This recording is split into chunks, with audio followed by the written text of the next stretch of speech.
build the best football team in the SEC Conference. We're going to build the best football program in the SEC Conference. You have now arrived at Stadium in Gale. The kick, it's been blocked again! How about it? It's been blocked again! It's going to heat one deep down the field. It's going to be to the goal line. It's going to be gone! It's a touchdown! And the Gators have won the game! Tyreek Cleveland! How about it? I can't believe what I just saw!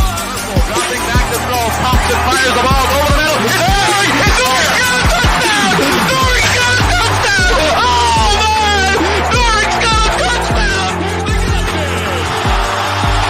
Ahmad Black, in his final game as a Gator, takes it all the way home and sends Urban out the winner. You have now arrived at Stadium in Gale. Boys and girls, ladies and gents, welcome to another episode of Stadium in Gale. It's Corey. It's Dan. And Torre. Same corner, same time. Fresh out of Father's Day weekend. How was y'all Happy weekend? Father's Day. Appreciate that, brother. How was your weekend? As the only father today, this is the last time on this show we can talk about it. As the only father of a born child or two. I got a new grill for Father's Day, so it's only downhill from here. Like a Traeger or like a Paul Wall grill? No. Just some gold fronts, Dan. That's all. Just some gold front. Glee. What'd you get? Rick, what grill did you get? It's just a nice little Weber grill, just to go Okay. outside, make my chicken, make my steaks. It's a good start. It's a good start. She started off on a good note, man. You gotta Bought appreciate me it. something to help feed her. Yeah, me and my And boy was talking about that this morning because he got some Blackstone grill stuff. I said, in the grand scheme of it Yeah. all, the man's gift is still like benefits the whole family, right?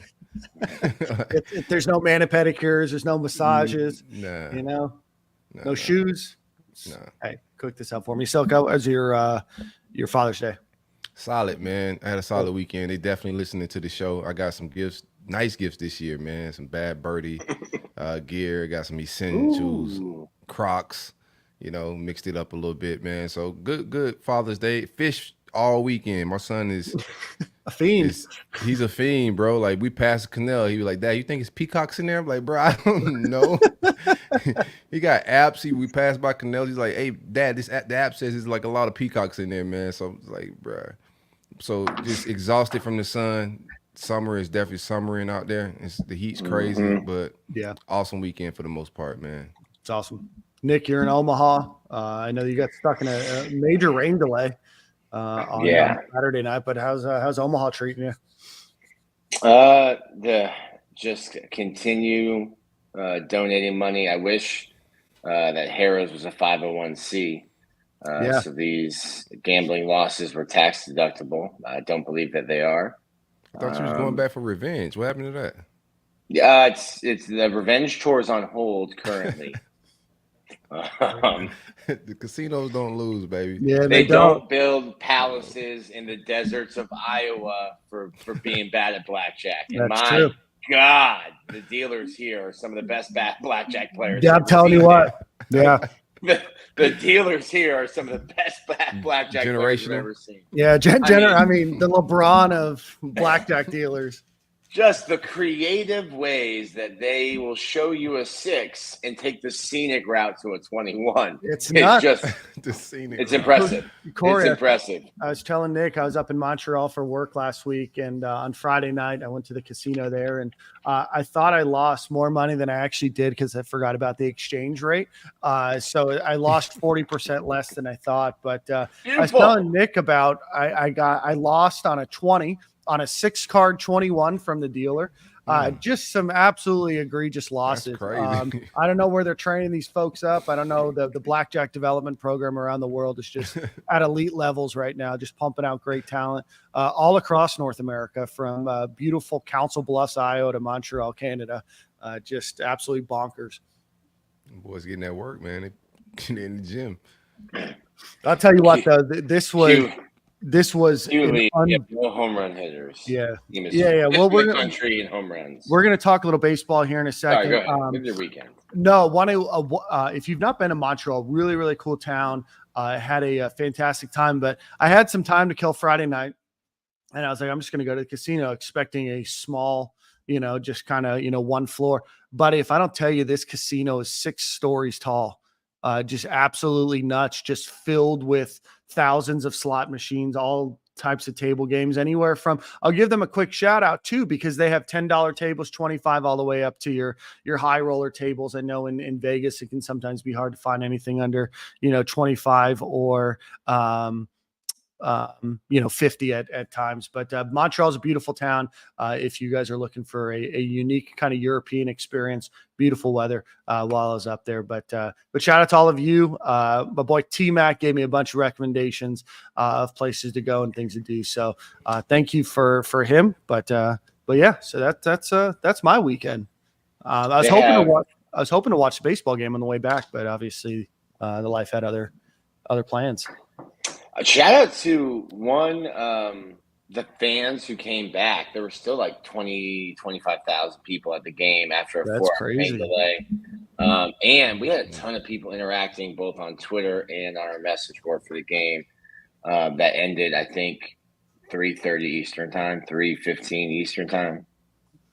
That's what's up, man. I mean, the people in Omaha, I get it. I mean, unless you're losing money at the casino, you might as well come to the game. Ain't a whole lot to do. There are the stakes, bro. The stakes hit out there? Yeah. If they know what to do out here, it's baseball and steaks. Baseball and steaks. Had a beautiful dinner at the Drover. How bloody you like the steak, man? So I order, if I'm at a nice steakhouse, I order rare plus, which essentially is just me telling them, hey, I like my steak medium rare. You can err on the side of more rare. We're teetering on not even a warm center. Yeah. I want to just sear my steak. If it ain't mooing, we ain't chewing. Yeah. Nick said just hold it near a flame for about 10 seconds. Yeah. Hey, if you could just have the cook stand near the grill with the steak in his hand, that's cool. Yeah. Just throw it on a plate. Just turn the microwave on for 10 seconds and just the waves from the outside. Crack some pepper on it and send it on over. Yeah, 100%, man. I don't eat meat anymore, but I was the same way, bro. Just not living right. Bring it here. Yeah. Yes. And then bring it. That's enough, sir. Yeah. I'm a medium rare guy. My grandfather was like a purple rare guy from what I heard from him growing up. Can I have the ahi filet, please? Yeah. I love it, man. Shout out to all the fathers. Thanks for all of you guys that listen. I hope you guys had a great Father's Day. I want to give a quick shout out to Colby Newton. We had him on the show a couple weeks ago. His book, SEC Football, How a Regional League Became a National Sensation. Well, I bought it. Yeah. I can give you a discount code. I think I got like 20% off. I found it somewhere, but really fascinating book, probably a third of the way through right now. Nice. It gives you the history of the SEC. So if you guys are looking for something to do this summer, it is a good book. I think it's $30. Pre-orders went out last week. So just a really, really interesting book. So if you didn't listen to the Colby Newton interview, it's just a fascinating breakdown of the SEC and where it got to be where it is today. And I'll share some more tidbits next week as I get through it. I want to give a quick shout out to our sponsor, Home Field Apparel. Give them a look, homefieldapparel.com, promo code Stadium and Gale at checkout will get you 15% off of your order. Anything from old retro logos to a baseball pullover to the Nike or to the starter looking jacket that Home Field created. Go check them out. Best vintage logos on the market, homefieldapparel.com. Promo code Stadium and Gale at checkout will get you 15% off of your order. I know that we are all big fans of their product. So again, homefieldapparel.com. All right, Nick, lots of comments already. Mayaka Gator said we have to beat NC State today. Chandler Register said beat NC State. And then Mayaka Gator back. Umpires at the College World Series have been egregious. And then Cooley with the big shout out. We have no home run hitters. So Nick, Florida is fifth in the country in home runs. So there are 294 teams worse at hitting home runs than Florida, a team with no home run hitters. That's crazy. QB, you gotta get your stats right, man. Like you can't outlie Nick. Yeah, not in this subject. Not in this subject. Knicks or Gators do lose the first game 3-2. Just gave up a couple runs early on. We had some hecklers, maybe even some hecklers that maybe interrupted Florida's ability to get a review on a third base play that allowed them to score a couple runs after that. But give us the old breakdown from the game on Saturday/Sunday morning. Yeah, it's like the fourth inning, and they put up Happy Father's Day on the jumbotron out there, and we looked down and we're like, oh yeah, it's the fourth inning and it's midnight, which means it was 1 a.m. for people back on the East Coast. Liam Peterson had a good first inning. Kind of lost it there in the second. A&M scores 2. He gave up a third run in the third inning. But then shout out to Fisher Jameson and Brandon Neely. They threw 5 2/3 scoreless after that, kept Florida in the game. Florida didn't really have anything going until late. Texas A&M went with a pitcher, Justin Lampkin, who had struggled a little bit, but he was really good one time through the lineup. And then they went to Chris Cortez, who throws 100 miles an hour with an 88-mile-an-hour slider. So everyone's telling them to stop swinging the balls in the dirt. When the ball comes in at 100 and the slider also comes at that same spot and then ends up 14 inches in a different place than the fastball at 100, you're going to make some people look silly. And Chris Cortez has had trouble his first 2 years throwing strikes, but he's been one of Texas A&M's best pitchers this year. And then they go to their closer, Evan Aschenbach, late, and Florida actually got to Aschenbach, was putting some good swings on it. The game kind of reminded me of last year's College World Series final. Last year's first game College World Series final, you're in extra innings, and Wyatt Langford hits a ball. LSU's outfielder is positioned perfectly, barely gets a glove on it. Would have been a go-ahead hit for Florida. You miss it by an inch. And really, if you mess with baseball, if Wyatt Langford's bat's a millimeter tilted differently, that ball's 14 rows deep. Saturday, Cade Curlin, who's not a guy that pimps home runs, hits a ball that the entire press box thought was out. Florida's dugout thought was out. Jim Schlossangle, who's Texas A&M's manager, said homer. Thought that was gone. Jace Lavalette, who's going to be a first-round pick next year, happens to be 6'6", and was playing right field, gets his whole elbow above the wall, brings it back. Would have been a 2-run homer that put Florida up in the top of the ninth. It's a game of inches, and it just that catch brought me back to last year in the College World Series final and remembering Wyatt Langford. So Florida's been here. Their back's been against the wall for their own doing, by their own doing for 6 weeks now. They've kind of been playing playoff baseball just to even try to get into the tournament. So they'll play NC State today, kind of a team like Kentucky. They've got okay pitching. They play good defense. They're going to bunt. They're going to steal. They're going to hit and run. So you got to figure out your starter. Jack, you need a really quality start from Jack Caglione today.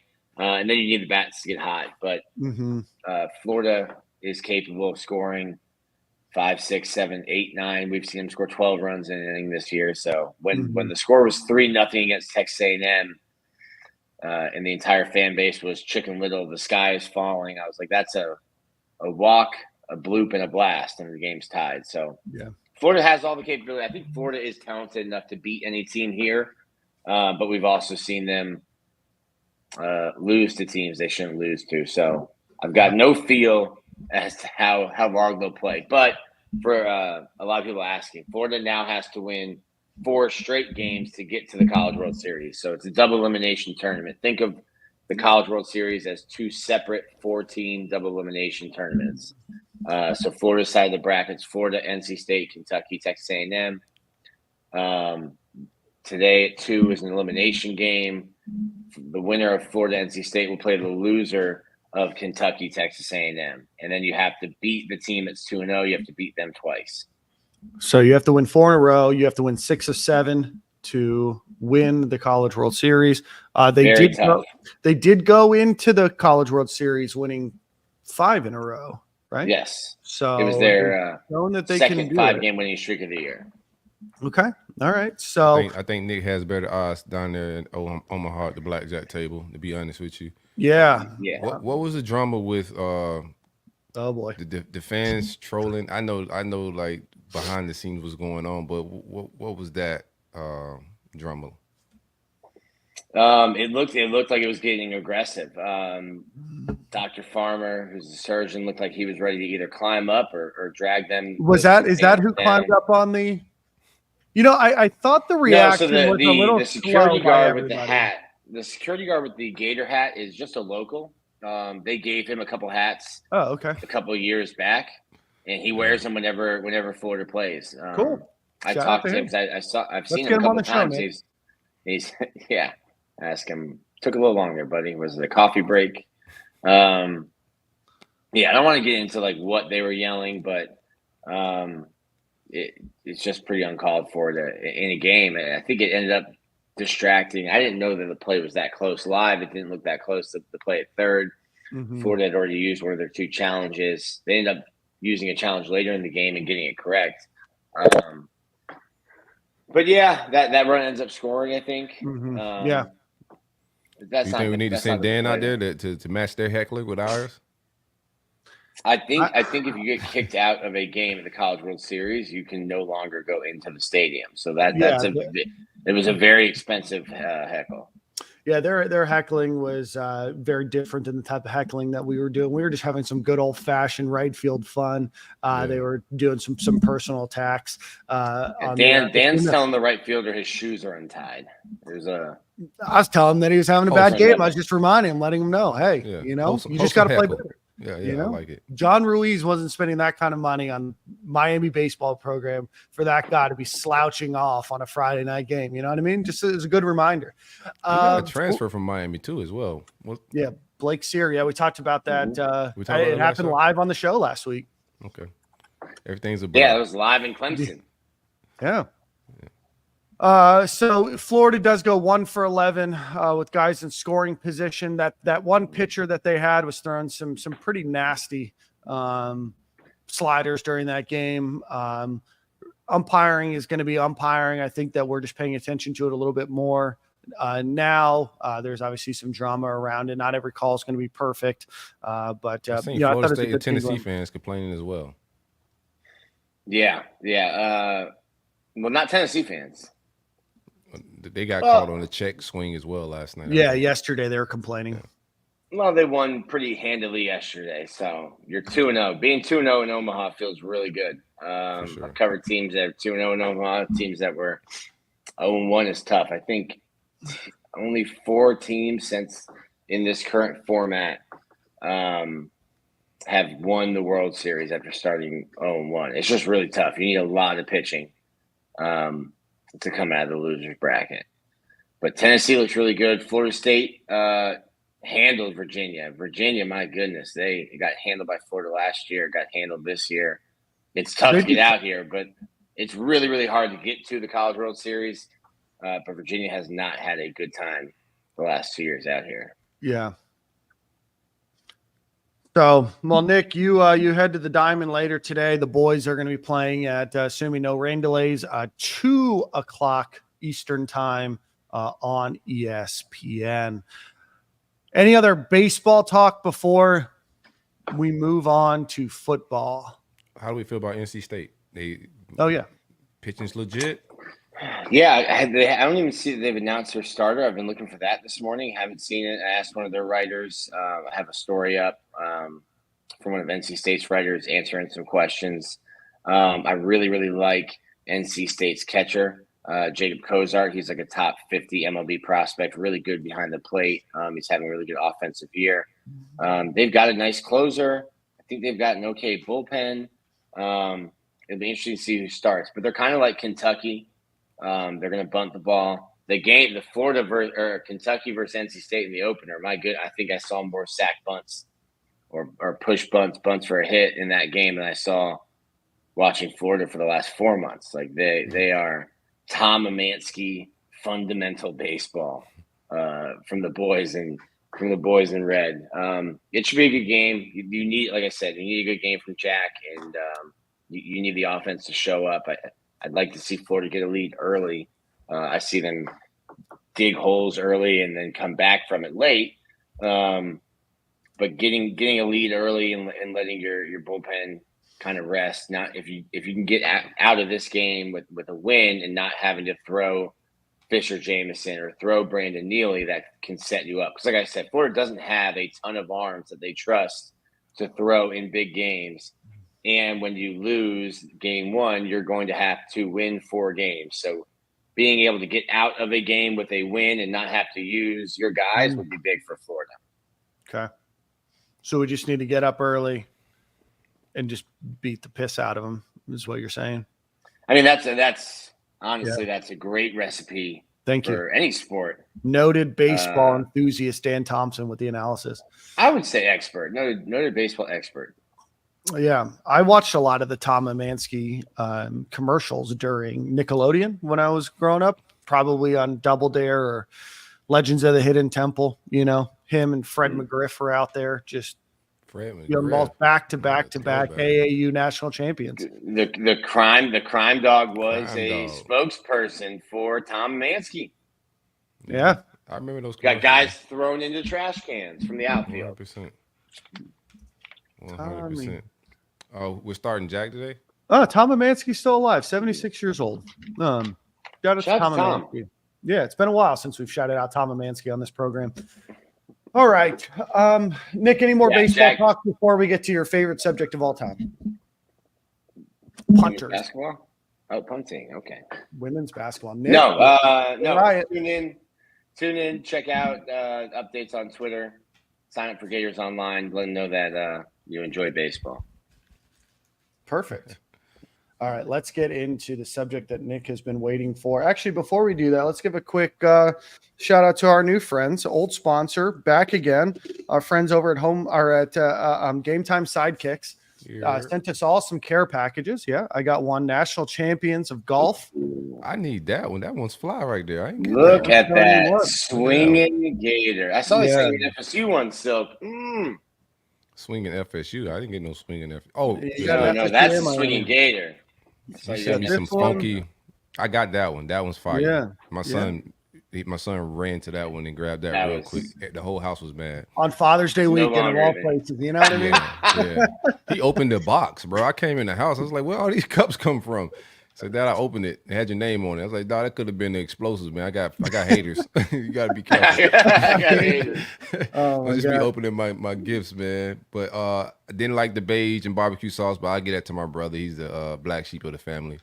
But he sent me plenty of those joints. I need that one. I need that golfing one that you got. 100%. Yeah. This saved my weekend too, man. Out there fishing in the heat. It kept my bourbon cold.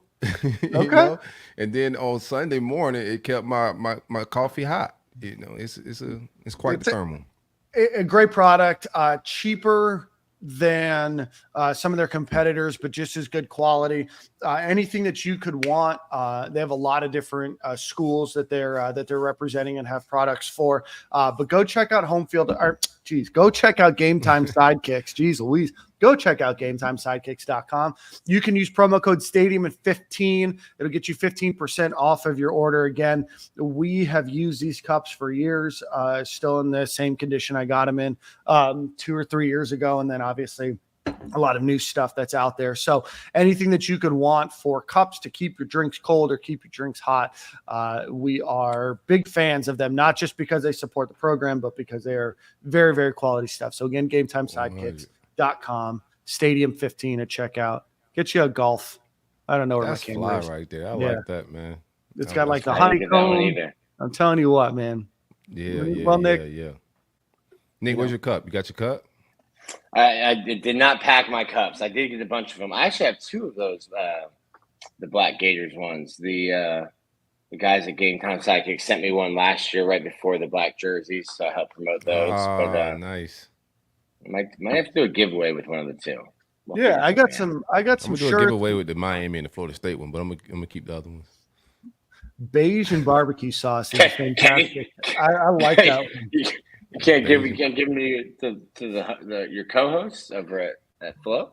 Yeah, I guess I give one to a month. I want to put it in the trash, but I respect Game Time Sidekicks enough to give it away to somebody that would use it, bro. Goodwill would not take it. Nah, not the barbecue sauce.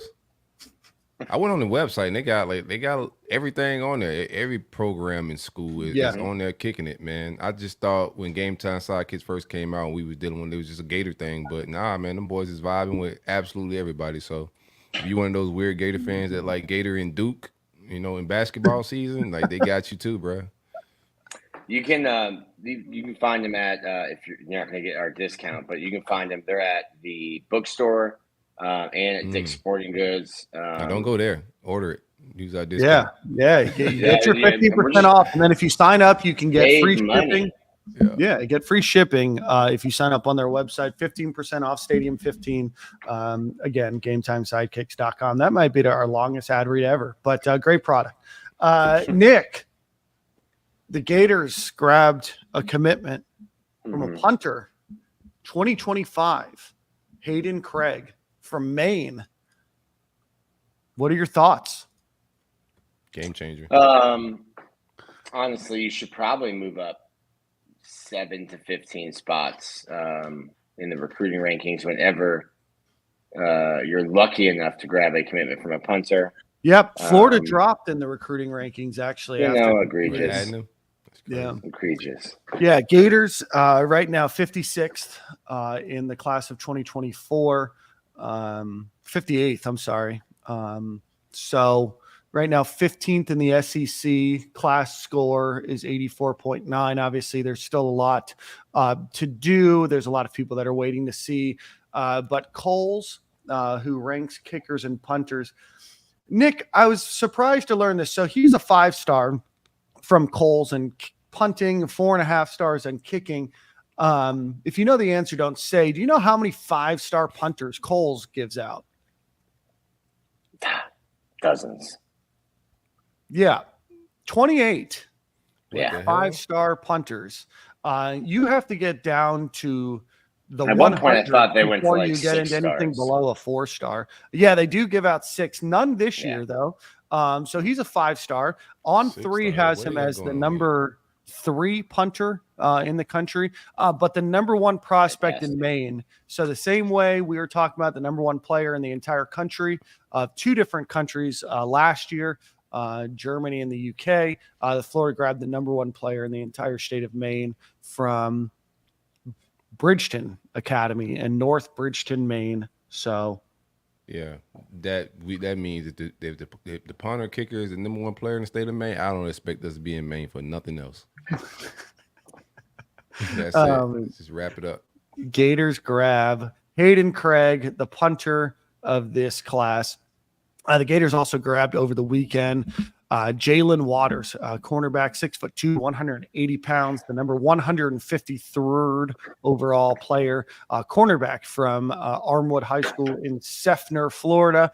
Grabbed him. He had previously been committed to Florida State. He is the second member of the 2026 class, along with quarterback Will Griffin. Have you guys been able to do a little bit of research on him or know much about him? I know that we're 2 years away from him getting onto campus. I know his dad, so I've been like watching this kid since like middle school a little bit on Twitter and whatnot. But awesome kid, 6'2", rangy kid, great work ethic. He's gonna be one of those guys. 26 is a far ways away, but it was wild to see him commit to Florida State, knowing that he grew up a Gator fan, and also his dad's a big Gator fan. But he's how they building him these days. 6'2", kid. He can route match. He can play off ball, on ball, press, however you want to play. I think he did very well last year. For some reason, I thought he was a 25 recruit, the way he carried himself on the field. But physically, it looked like he's a college kid right now. Like physically, he's not like coming in like Cormani McClain that needed to put on a lot of weight. But that's how you build in corners. Good get. We just got to hold on for 2 years. That's all. Long time. Gators also hosted a number of players this weekend, including Hilton Stubbs. Pardon me. He's a USC commit. I know at one point when Florida was recruiting him heavily back in the springtime, him committing to USC was a bit of a surprise. He's from Mandarin High School in Jacksonville, Florida. He's the number 56 overall player in the country. The visit, he said, blew him away. Again, going from Jacksonville to Southern California, there's certainly some probably intrigue, but that definitely is a long way away. He did mention that he is looking at Florida's progress, which I was actually talking on the phone with Keith Niebuhr on Wednesday, and that's what he's hearing too, is a lot of folks are not necessarily looking at what are the wins and losses of Florida this season. They know it's a tough schedule, but about the progress that players are making. And Hilton Stubbs mentioned that as well. He said that there's not much of a gap between Florida and USC right now. Go ahead. When they say that, like, it's not about wins and losses. Like, what progress are we about to see if it's not wins and losses? After several losing seasons back to back, like, what progress could we possibly see that could make a highly recruited kid, seriously, like, to say, I get you. Hey, I'm not going to USC, I'm not going to like the big dogs, and I'm gonna stay home and go to Florida. Like, I want to. Sounds like you're looking to see what kind of progress the fundraising arm of the University Athletic Association has made. When you're talking about, like, honestly, couldn't care less if they win games. How many commas are in the offer? What you paying me to lose, possibly? I think there's a little bit of that. I think that Florida has a relatively young team. Obviously, they filled it up a little bit in the transfer portal with some older talent and some older athletes. So obviously, he's been around the Florida football market for a long time. Probably has some friends on the team. I would imagine that some of it is probably watching their progression and what do they look like. Are they getting, especially as a defensive back, do they look like they're being put in a position to be successful? Probably looking to see what kind of the stats they look like and everything, or what the stats look like and everything else. I would imagine it's a matter of, hey, if I'm going to go there, what are the guys that I'm going to be playing with look like, right, in their opportunity? And are these guys getting beaten, burned all the time? Or are these guys not playing? What am I joining? Not that USC's defense is anything that has been noteworthy of ever, but that's probably what I'm guessing he's looking at beyond wins and losses. Probably wanted to see what Will Harris does differently than Corey Raymond, if the guys develop in that aspect. But just as a recruit and as a college football fan, I just know how much winning and losing does matter. And also, like, Stubbs is one of those guys. I think he's going to be a special talent. He's going to play early to whatever school he goes to. And you just might as well just relax with most of these guys until, like, signing day when it gets closer, because we got a lot to do this fall. Don't get caught up in the rankings and where we at now. This staff can recruit. They're going to get guys, but the little hesitation and, the lack of momentum right now with, like, catapulting towards the top 10, top 5 of the recruiting class is the progress and where we've been at the last few years. But if the wins happen, I do like they keep talking about the schedule, but I'm not mad at the schedule if the young guys that we've been having on campus develop and get to that next level. You know what I'm saying? Some young guys got to take that leap. But we do have a veteran quarterback and players at the right position to go do some things, man. No excuses this fall, in my opinion. Like, I don't want to hear the schedule, any of that. This is the SEC with the University of Florida. There's no such thing as a tough schedule. Everybody in the SEC got a tough schedule, bro. Like, I don't feel sorry for no schedule that the University of Florida has. Since I've been following this, man, the schedule's been tough every year. I've never seen an easy schedule. Right. It's the schedule. The original add in Texas, it's some new vibes in there, but it's just the schedule, dog. I think the original 2020 schedule before Corona was going to be we made the playoffs easier. Yeah. But it's still the SEC. But I am fact checking you. I am pulling up Georgia's schedule just to make sure. Never mind. Georgia starts with Dabo. And they get at Alabama this year. Shocking. Okay, You don't have to never go mind. play people, bro. Like, you can't duck the At smoke, Texas, man. at Bama, Georgia's getting the smoke this year. No matter what Georgia's schedule is going to look like, they're not going to be complaining about the schedule or worried about the schedule because they've been recruiting the programs in a different spot. Like, everybody in the SEC got a tough schedule, bro. That's just what it is. That's the thing. Like, if Florida had been Florida-ing, 90s, early 2010s Florida, we're not talking about this being a difficult schedule. It's difficult because of, what Where we you went are. through the last few years. Correct. There's just no excuses because, like I said, we could have added veteran help. We had the portal. We had other things. We're several years into this whole regime. So this fall, like, people okay with the 6-7 wins. I'm just not feeling that. I understand what they're saying. It's been a rebuild, but bro, this is several years in. And in this market of being able to pull in portal guys and all of that, man, I don't want to get into a deep tangent. I know we're handling recruiting right now, but I just don't think there's any excuses this fall not to be, 8-win team or better. You got to go get wins. You got to be able to coach these guys up. Recruitings have been on point. Last year, the excuse was young guys. This year, those guys you can't use young guys as an excuse when you could go get veterans out of the portal. That's my opinion. Absolutely.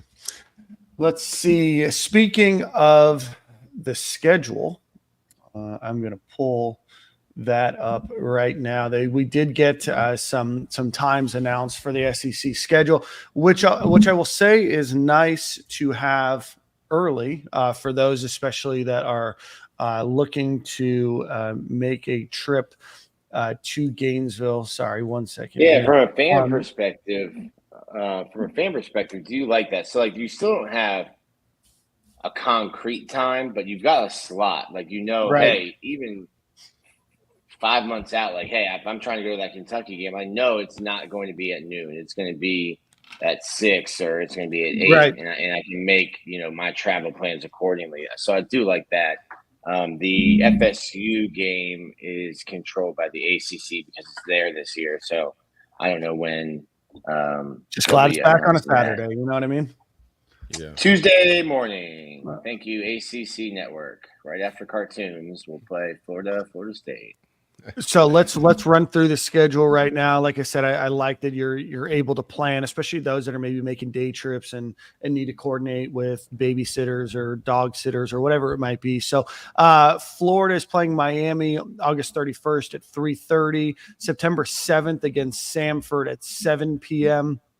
September 14th, Texas A&M. All three of those games are in Gainesville at 3:30. Mississippi State in Starkville at noon, so that'll kick off at 11 a.m. local time there. Don't love that. Then the week after that is a bye week. Week after that, they're back in Gainesville for UCF. That'll be a night game. Sometime between 6 and 8 p.m. is going to be kickoff. October 12th in Knoxville against Tennessee. That'll be a flex game between 3:30 and 8 p.m. The weekend after is Kentucky back in Gainesville. Again, a flex game between 3:30 and 8. They have another bye week leading into Georgia, which is always at 3:30 on ABC. Texas, November 9th. That is in Austin, Texas. That, too, is a noon kickoff Eastern time, so 11 a.m. local. Yeah, LSU in Gainesville, flex 3:30, 8 p.m. Ole Miss in Gainesville at noon, and then Florida State is TBD. So those are all of your times, so plan accordingly. I wish the first game was a night game just for, like, a long tailgate, but I understand us wanting to get Miami fans out of town as quickly as possible, so I'm not mad at it.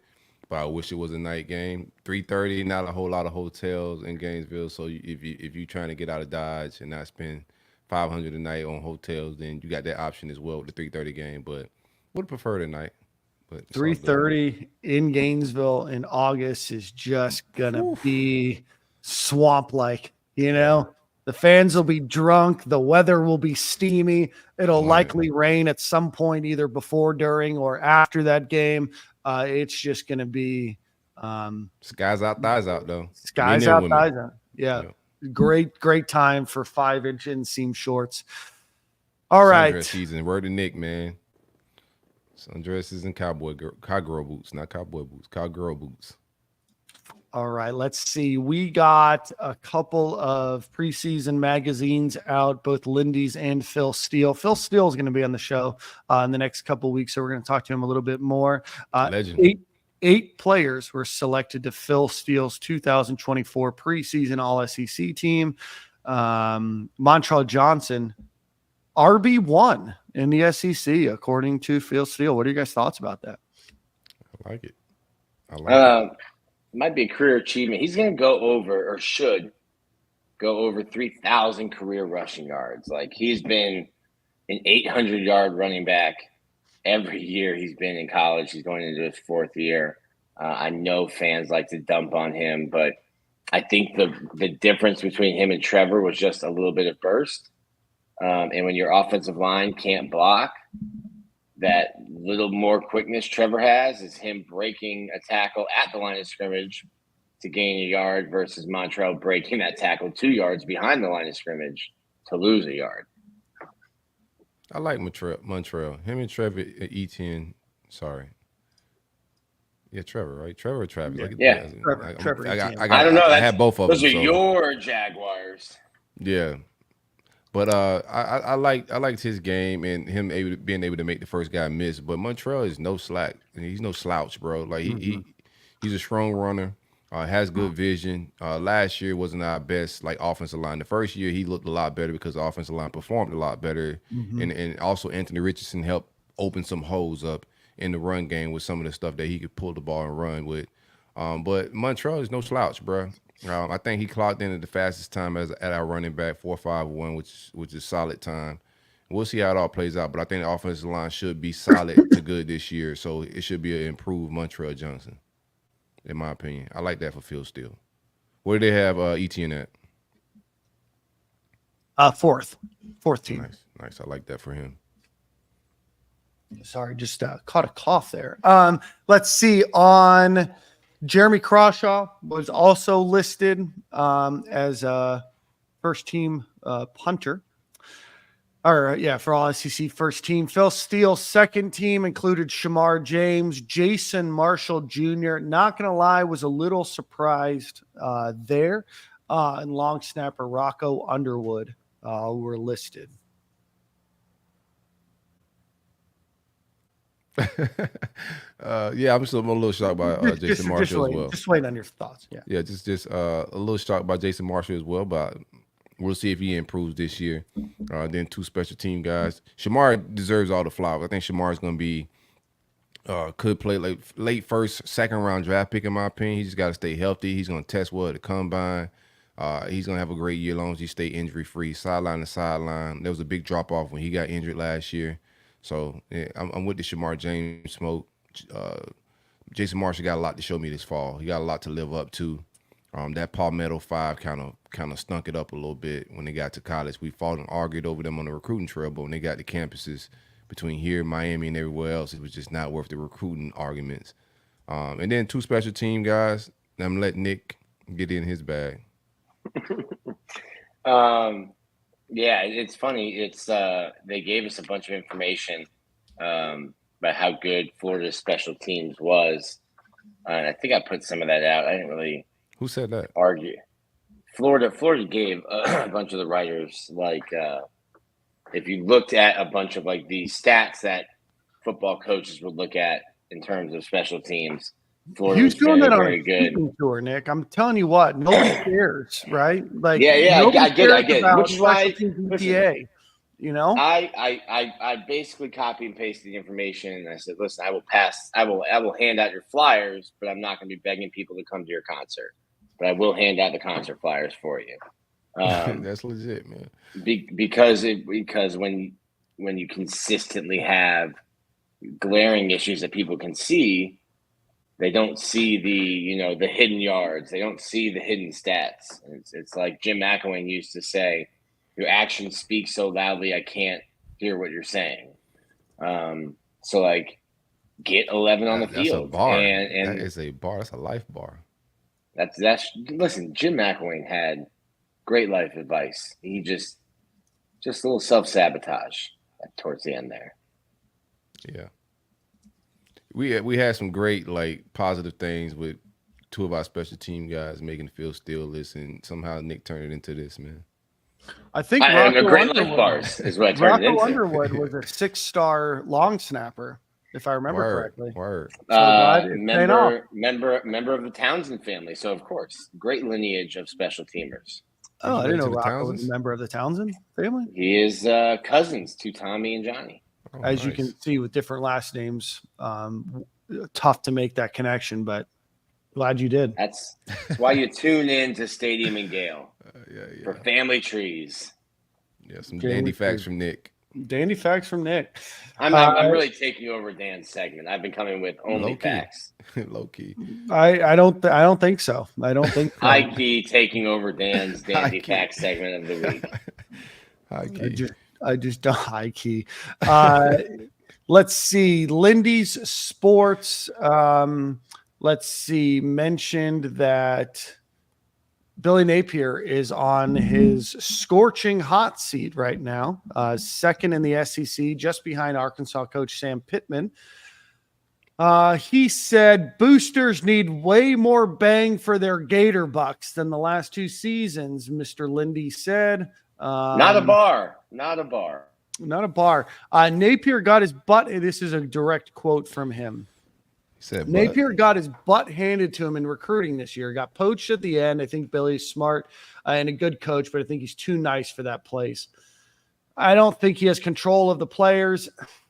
I don't know. You need a Nick Saban enema at Florida. Billy is not a huge disciplinarian. That's what happened with Will Muschamp and Jim McElwain and Mullen. Florida's been mismanaged by every head coach they've had since Urban Meyer. I don't agree necessarily with that statement at all, right? I think that Florida did get their butt handed to them a little bit at the end of the season recruiting wise. They lost a number of players. They were able to get DeAndre Robinson and Jamar Grimsley after the fact, which is good.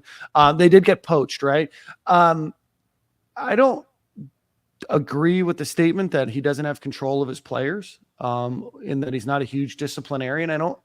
I think that the one thing that Florida's got, I think disciplinarian when it comes to some on-field stuff, maybe. So I don't know if that statement's taken out of context. But I think as a coach and a guy that a coach players seem to play for, I don't know if that totally jives up. What are your guys' thoughts on that statement? I'm with you. I do. The recruiting, I don't think is like bad at all. I thought for especially what we finished, and then what we end up poaching after signing day and flipping back over.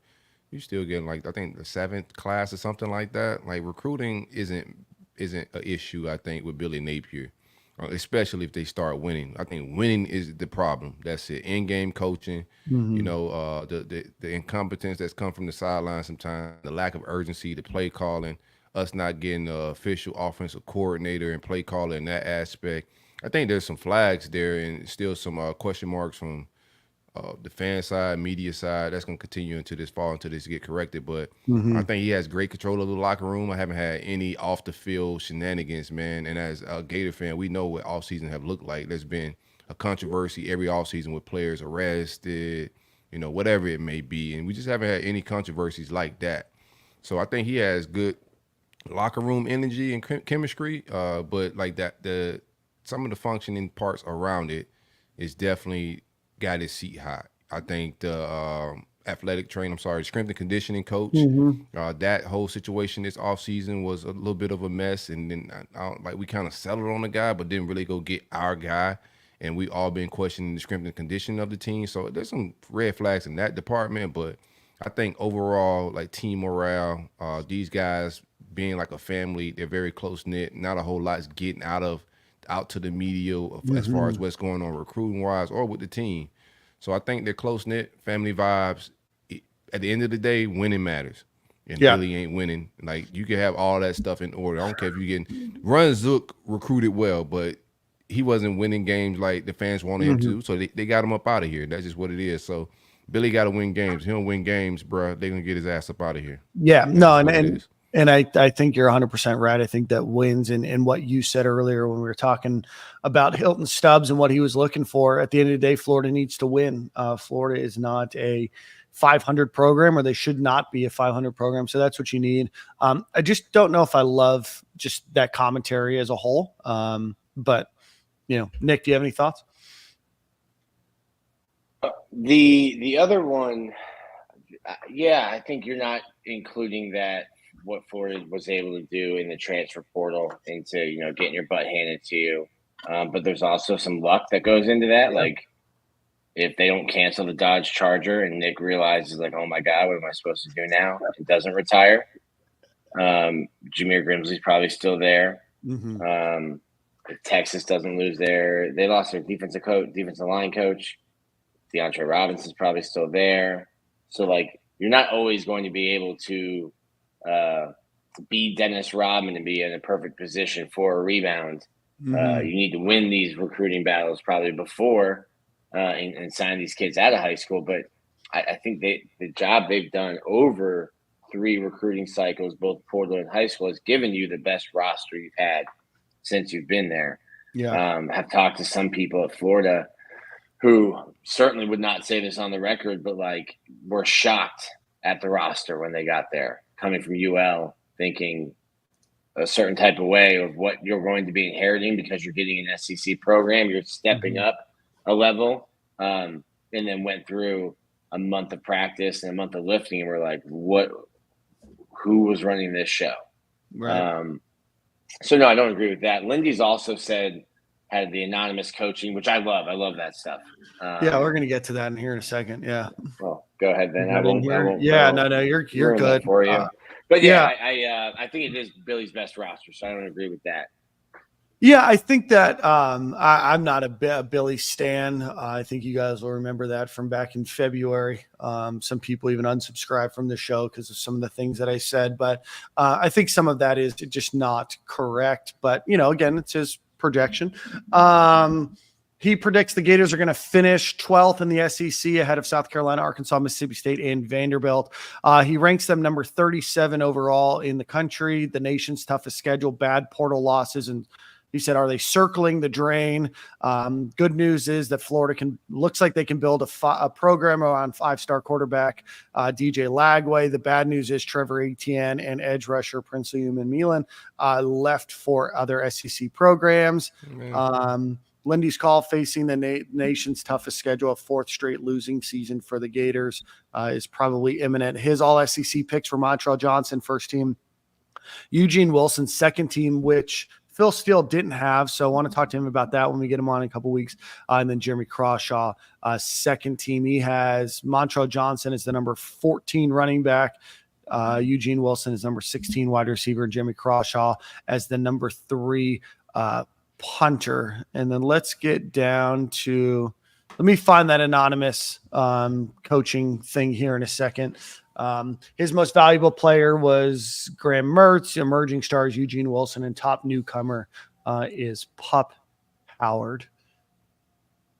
Florida will play the number 1, 3, 5, 10, 13, 15, 17, and 19 teams, according to Lindy's top 20. So, yeah, it's a lot. Preseason rankings don't really move. No, as a of course. football fan. I look into more of the roster, returning quarterbacks, which teams have what, returning players, returning starters in general. And I just like where we sit in that aspect. We're returning a lot of snaps, and should be a lot of experience.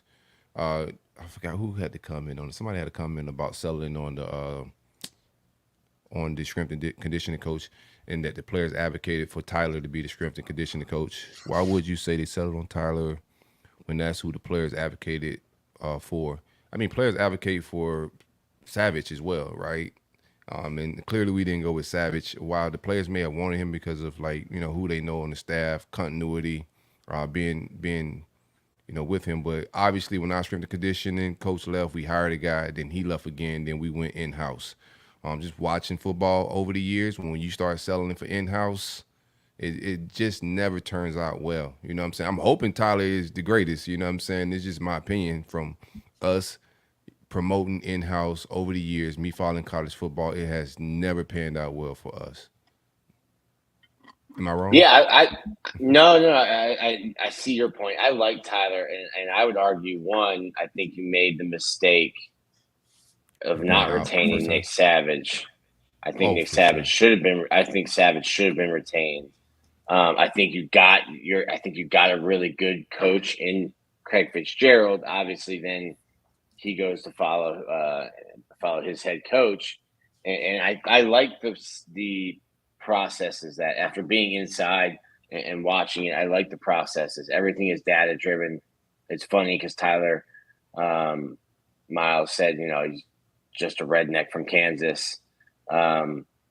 But smart guy, everything they do is data driven. I like that he is young enough to go through the workout. He's doing their workout a week before. You can tinker it based on how you feel. Certainly Mike Kent was not able to do that when he was leading the Gators strength and conditioning program. Don't think that was one of his regular practices. That's how we knew. That's how we knew it should have been over. No. When I was working out at Gainesville Health and Fitness at 10 p.m. and eight football players were in there, and at 10 p.m. you're not like chasing girls. Like girls aren't at the gym at 10 p.m. You're in there sweating and getting in a great workout. I'm like, this is odd that the football team's also working out with me at a public gym. Yeah, Planet Fitness and shit on the Stairmaster with Nick. No, Gainesville Health and Fitness is very nice. It's way better than Planet Fitness. No, I'm just kidding. But we'll find out what the strength and condition is like this fall. I think we got to see last year. I thought we got pushed around a lot, and then our guys just didn't look like big SEC guys. So, I mean, when we rolled them out this fall, we'll get to see them versus the Texases and the Georgias, and we'll see how we look strength and conditioning wise and if we made the right decision. Yeah. I misappropriated a quote to Lindy. That was actually the anonymous coach that said that Billy Napier got his butt handed to him and the rest of the stuff after that. So Florida apparently needs a Nick Saban enema. So that's doesn't sound very comfortable. But yeah, man, I think, and here's my overall synopsis of where like the team is at and where Billy's at. Like this year, I think while the seat is high, I think he's gonna be safe. I think everybody's gonna want to see what is DJ Lagway, and he's supposedly the savior. Not trying to put any pressure on his back, but that's the position that he's in, and everybody want to see how that plays out. That class, what we'd invested in him. He's one of those generational guys that could probably elevate the play around people around him. So. And that could save Billy's career. Jameis Winston made Jimbo Fisher's career. He never did anything without Jameis. One guy come in and can elevate a coach, and that could be the thing for Billy. It could make the playbook look different. The style of the offense could change with a guy like that. So, me as a fan, I'm being patient and waiting for that. But I'm not selling for like 5 and 6 over under like wins and shit this fall. Yeah. Like we got to go win some games, bro. Yeah. Army Sniper, big fan of the program here, said how many of the comments are a lie? Napier has proven to be a subpar SEC coach. Talking about God and his dad are irrelevant to his wins and losses. Army Sniper, you're sniping. You're sniping. Yeah. I'll take the first part of that. How many of the comments are a lie? Well, none of them are a lie, right? The anonymous coaches, we don't know who it is, right? I think that there's a lot to that. I think that there's a lot to that, right? That was Kirby, man. I think Florida finished all right in recruiting, despite that Florida had a few things fall in their favor. That's how life goes, right? And that's going to happen for a lot of programs where you're going to get players because a situation happened, or you're going to lose players because a situation happened. I think right now we're all in the same boat, right? Florida needs to win. We can applaud some successes. Recruiting seems to be getting better. They don't seem to have a lot of off the field issues. I know that they've had a couple, but I think that you were dealt a pretty bad hand, and I don't think that you've played that bad hand exceptionally. I don't know if you put a different coach in there, what is different, what's not, right? It's tough to speak and conjecture that way. But I don't think that anybody on this show, especially Corey and I, Nick, coming from a reporting perspective, but from our perspective, are happy with Florida being in the situation that they're in. I think that we can say, hey, there's some glimmers of hope, and there's also a pretty big mountain that you have to climb as well. So you have to climb Mount Everest the right way. You can't just say, hey, I'm going to go climb Mount Everest. You have got to go do it the right way. And are they doing all those things the right way? We'll find out. But that's been their approach though, Dan. Like their approach has been the long rebuild. Like they didn't go quick and try to flush this thing like Dion at Colorado and bring in 20, 30 guys in the portal. So in year 3, like your process and your evaluation on how to rebuild this thing is got to start showing itself in year 3 because you've been betting on your evaluating from the high school level and slowly implementing guys in from the portal. But in year 3, this is your roster now. Like year 4, that's all your roster. So you just running. It's time where you're running out of excuses. He did inherit a mess from Dan Mullen. Like what we recruited. When you look back on those classes he brought in, how they panned out, it was an absolute mess, and we were digging ourselves a hole the longer we kept him around. But at this point, year 3, year 4, it's all on you now, my guy. Yeah. So obviously, a bad situation. Now you have the opportunity to prove that you deserve that money, or Florida will find themselves in a position where they are likely looking for a new head coach. And I know there was a question about who would Florida look at. Who knows? I don't think the quotes are lies. I think when you are given anonymity, you're probably going to, one, be more honest than you would if they're attaching the quote to your name, or use that as a chance to like, hey, if I give them something that I want out there and that's going to sound good for their magazine too, throw that in there. And as a journalist, you're like, well, shoot, that's a great quote from a coach who I know who it is. That makes sense. I wonder who it was. Kirby, bro. I'm telling you. It's Kirby. I'm thinking it's a Missouri Drinkwitz. Drinkwitz seems like that kind of guy. You know what I mean? It wasn't corny enough. He would have used some you're right. Different terminology than enema. He probably doesn't know what an enema is. But also, I don't. I've told this to a couple people. Like Billy is not acting. I have been here for 4 coaches now, which is crazy. Billy's the 4th coach I've covered. I have seen what coaches act like and look like when the walls are caving in. I was in a room with Dan Mullen shortly after losing to Georgia Southern. I was in the room with Dan Mullen, or not Dan Mullen, sorry, Will Muschamp. I was in the room at going into Georgia, Will Muschamp's last year, thinking, all right, this is the game. He's walking into his funeral. They beat Georgia. He walks in. He pulls a fake monkey off his back to say he finally beat Georgia. I think they go to Missouri the next week, lose, and he gets fired. So just pushed off the firing a week. I saw Dan completely crack after COVID. He was a different coach that COVID year, and then the next years, when the walls are closing in, I have seen that. I know what that looks like. Billy Napier is not acting like a coach who believes he is on even a warm seat. I don't think the oven's on in the room that Billy Napier is sitting in his mind. I think the oven should be on. You know what I mean? I'm saying in his mind. I'm letting Florida know that we should at least be in the preheat cycle. You know what I mean? It's preheated on 350 like everybody does. Like Dan's pulling on his OJ gloves. He's got his ski mask on. He is sneaking into the Napier home to preheat the oven. Here's the thing, right? Yeah. I hope so. You're saying that he's like. I'm saying the way he's talking, the way he's moving. I do not get the sense that Billy Napier believes his seat is hot, whether we do or we don't. We could be down 10 with 2 minutes left, and it's the same urgency, right? Like we see the house on fire during the game. Like, bro, we down 10. We gotta like go no huddle. So the lack of urgency and the lack of reading the room is like I rocks with Billy. I want him to see him successful. But the lack of urgency and the lack of reading the room, that would just be par for the course. If he feels comfortable, that's just his demeanor. No shots at him.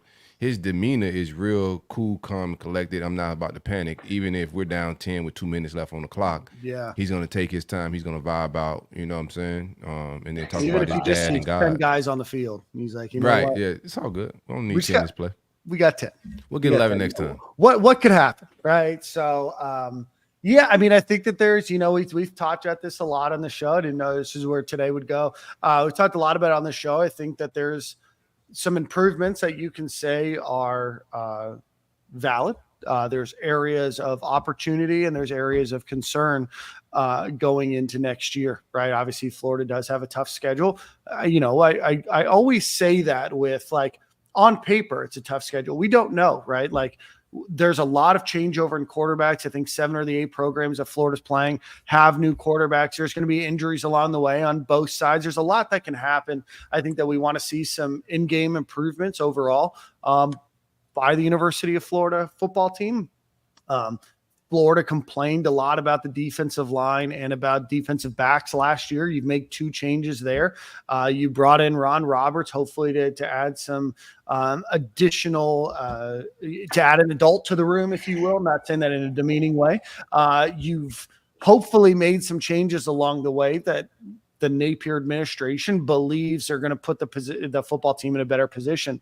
I think we still all want to see the feel for the game and the on-field coaching and tactical things get much improved, right? We want to see less procedural penalties, less penalties coming out of a timeout, 11 players on the field, not 2 number 3s on the field at one time, right? So those are areas where there's still an opportunity for improvement. I don't think it's washed completely yet, right? But I still think that the oven should at least be on. You know what I mean?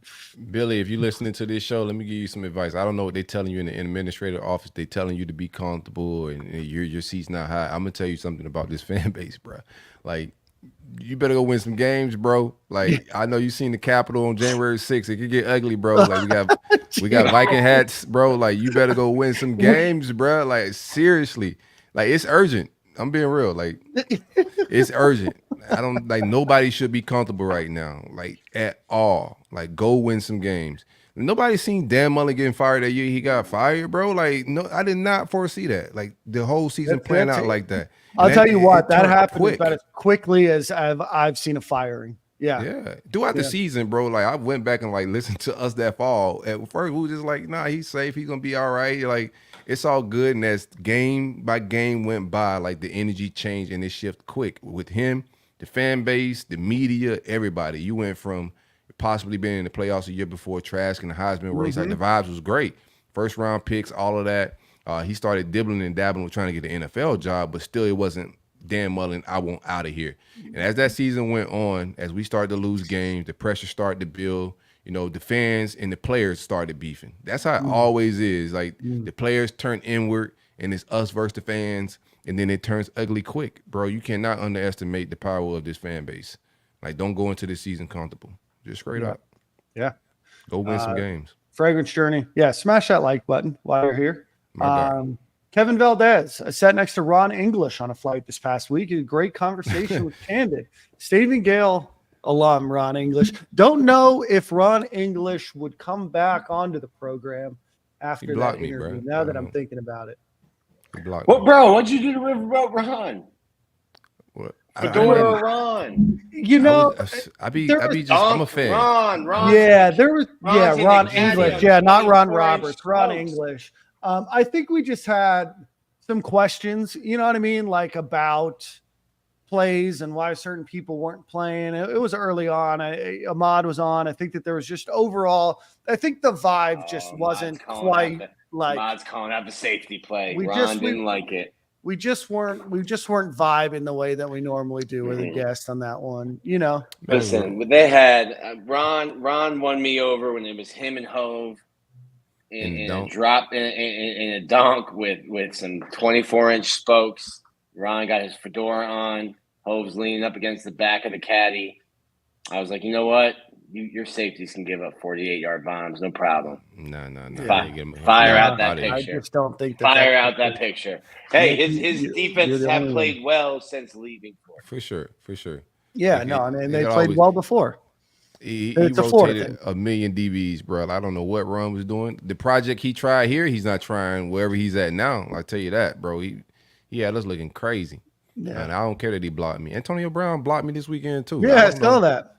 He must not like fatherhood. Every once in a while, I will. You'll say, I "Hey, did I Father's Day drive stuff the all person." weekend. I ain't do nothing. I was just being a dad. And he was like, what is he doing being a dad? Let me block this guy. Every once in a while, fishing with his son. You'll tweet about somebody blocking you, and then I'll go look, and then I'll send it to you. You'll be like, "Oh yeah, that makes sense." Looked up Antonio Brown, saw nothing. Nothing. I looked myself. I was like, I haven't said anything to this guy, man. He just didn't like fatherhood. Yeah, must be a part of CT ESPN. Let's see. PFF analyst Max Chadwick released his rankings of the top 10 offensive lines in the country. Florida's number 10, number 6 in the SEC, but number 10 overall. What do you guys think? Austin Barber, Jake Slaughter, obviously the bigger names. You have 2 new transfers coming in as well. But what are you guys' thoughts? Number 10, a surprise, pleasantly surprised. I like the running back room. I like the receiver room with the additions we've made. I like all this Borton Helmet tight end. We got some guys there. I like Graham Mertz. This offense is going to go as well as the offensive line go, period. If we got a good offensive line, then we could go get 8 games. Like, that's what I think. We got some, like we talked about the changes the coaches got to make, but from a talent perspective, I think all my question marks right now for the offense are right at the offensive line, getting the right 5, continuity, health, depth, all of that. So if they got us at 10, that makes me feel a little bit better, but they got to go put a product on the field for sure. Yeah, I think I talked to Hayden Hansen, and he was in the workout group I was able to watch. I think he's going to make my Jonathan Odom comparison seem silly. We can address that when he does. We can address that when he does. I'm fine, more than fine to let you guys know when I'm wrong, but feeling like that's going to be a bad take. He's getting it in. He just looks fantastic. Okay. Just looks great. Cheat check? You did a cheat check? I didn't do an up close cheat check. No, Oh, that's crazy. You're still attributing that to me. That is Stadium and Gale of Urban Meyer. I was quoting Urban Meyer. Soon to be, in my opinion, Florida Ring of Honor. Urban Meyer eventually. Kevin Valdez said, Ron English passing the blame, not his fault. Great LinkedIn headshot, Kevin. That's what I would do. That is great photo. Nice guy. Hey, who did your headshot for your photo, man? Like, tap me in with them people. You think him and Harrison know each other? They seem like they're Harrison. Same photographer. Harrison's not here. Harrison's is AI. Yeah, Harrison might be an actual Kevin's AI Harrison's person. backup. Yeah, wouldn't that be nuts? If Harrison That's his burner. This is burner. Maybe that's why Harrison's never given us a super chat. You know what I mean? Yeah, that's it. Yeah. Nathaniel Rogers normally disagrees with me, but I agree with his thing right there. Kirby Smart didn't win in his first 3 years. The stronger his rosters became, the better he looked as a coach. I always say this. Kevin O'Sullivan told me early on covering baseball. He said, "Great players make you look like a much smarter coach than you might be." It takes time. It takes patience. There has not been a lot of patience over the last decade. I don't know. I mean, Kirby Smart went 8-5, 13-2, 11-3. Okay, maybe not. First in the East, first in the East. I was trying to offer an olive branch to Nathaniel. No. I appreciate that. Snap that branch over his. No. I don't like that. You know what I mean? Like, I don't want to snap branches. You know what I mean? But I think that what you've proven on this show, Nick, is as the producer in real time, I have to do some fact checks on you. You know what I mean? You've said some egregious lies to a point where you've definitely said some egregious lies on this show. I don't believe that. So I usually get DM'd your lies like after the show, like, bro, why y'all let Nick say that? That's not true. I'm like, dog, I'm like, you got to text me right away, bro. Yeah, because I'm not gonna Google his stats. I think Kirby, as fans too, like. Kirby took over a better situation too. I'll say that 100%. That's absolutely true. But Kirby also, like, he strikes the core in the inner SEC guy and all of us, whether you're a Gator fan, Bama fan, Georgia fan. Like, Kirby, the way he motivates his team, the way he talks to him, the way he gets fired up, it's a different type of energy than Billy Napier. And sometimes us as fans, we want to see that energy and that urgency, right? And I think when Kirby got that job, being a former Georgia guy, he had a little bit more urgency to get that thing to greatness than what we have right now. So that's the difference. But yeah, it does take time, and he had a different situation than Billy. And we just got to win football games, recruit better, all of that. And it wasn't just Kirby; it was the entire program and regime that helped Kirby get that to where it's at now. It wasn't just the coaching; it was the infrastructure, the boosters, everybody involved, the administration. It's not just on the football field. Games are won in the totality of the entire football program, not just a coach. Yeah, no, absolutely. Speaking of this season, Circa Sports announced some early lines for the Gators. Gators 6-point favorites over UCF, 9-point underdogs against Tennessee, 19 against Georgia, 18 underdogs against Texas, 6 against LSU, and 11 against FSU. I'll take Florida 11 if you can get that bet right now against FSU. And I'll take Florida +9 against Tennessee. The other ones I don't know. Those are picks with Dan. We need a gambling sponsor, but yeah. Gambling sponsors is the future. Yeah. Tennessee, they could watch that one out the window. Like preseason spreads on that game never matter. On any of these games never matter. But I don't feel great about the Texas game, just knowing how they're loaded. You know, that roster is absolutely nuts. So I'm going to respect that spread as of now. Georgia spread is going to be, it's going to be something to deal with until we get our stuff together a little bit. The over-unders, it's just not Gators. Like, I don't care if you believe Vegas, don't believe Vegas. This is just different territory for us as fans altogether to go into a season with these type of lines and spreads. Yeah. Only those games were announced, and Florida's just a favorite in one of them against UCF, which goes against what Nick thought just a few weeks ago, picking UCF to beat Florida. Nick, UCF alum, man. I did not pick. I've made no picks for the year outside of Georgia and Texas. I just said that's an interesting game that I don't think people are paying attention to. Just thinking UCF. You're starting to lean towards picking UCF. I said I could talk myself into it. Okay. I might be talking myself into it. The voice in my head. Who knows what you like about UCF? What you like about UCF's roster that leans you towards that? I like that they have a quarterback who's already won in Gainesville that looks like the quarterback Gus Malzahn would create in NCAA football to run his offense.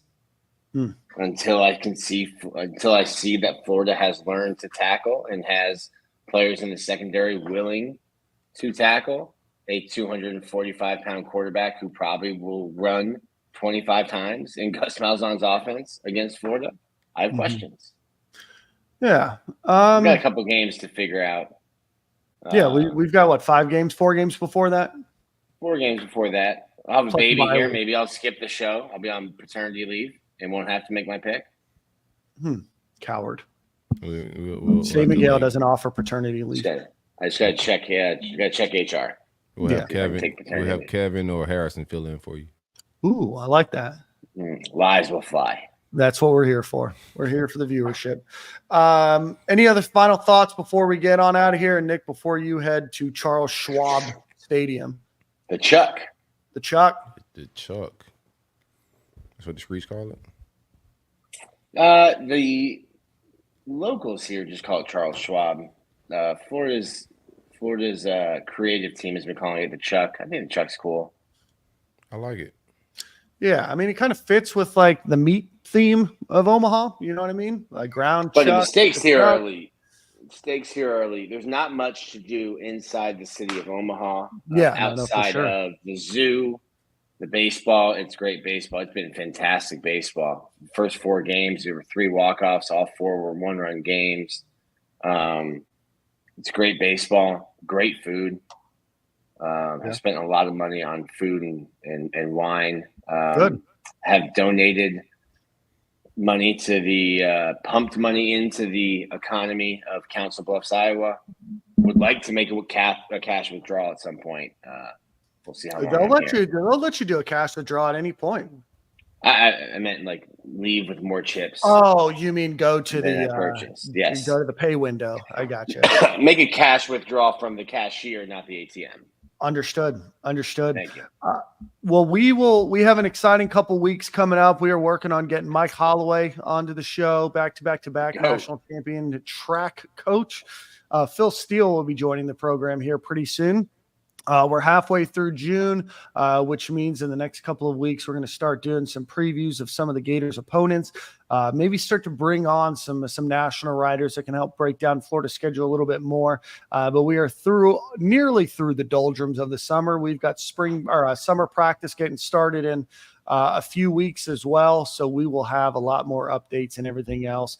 Let's give one final shout out to our friends over at Alumni Hall. Go visit alumnihall.com or go visit them on Archer Road in beautiful Gainesville, Florida. Anything that you need, from t-shirts to polos, for any person in your life, whether it's a friend, family member, son, daughter, anybody that you would want to own some Florida Gator apparel or accessories, go check out Alumni Hall, the best selection of all Florida Gators goods in the world. So again, alumnihall.com or Alumni Hall on Archer Road. Let them know that Stadium and Gale sent you. Silk, I think you have Song of the Week.